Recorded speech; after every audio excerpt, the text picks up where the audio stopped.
So we just got a room at the Hilton Garden in Anaheim. It's really clean. It was ready exactly at 3 o'clock. The only thing is the cafe downstairs already is closed. It closed at 1 and we both are like falling asleep after the walking around we did today in Naples Island.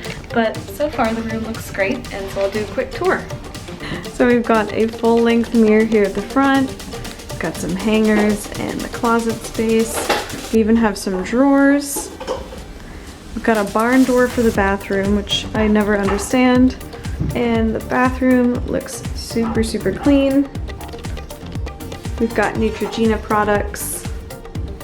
And the shower looks really spotless too.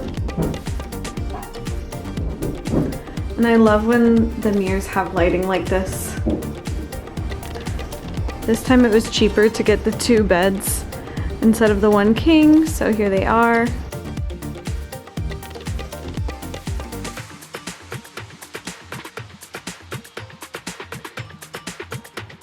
We've got our $8 waters. A view of the highway, just like every hotel in Anaheim has. Well, it's like life. Life is a highway. But as you can kind of see, this is a Hilton Garden Inn and Home 2 Suites in one building. So we're on the Garden Inn side. So this is great because even though it's not one of the suites, we do have a microwave, the Hamilton Beach knockoff Keurig that we ran a cycle through. We normally don't drink from these, but this one was very, very clean. Down here we have a fridge as well.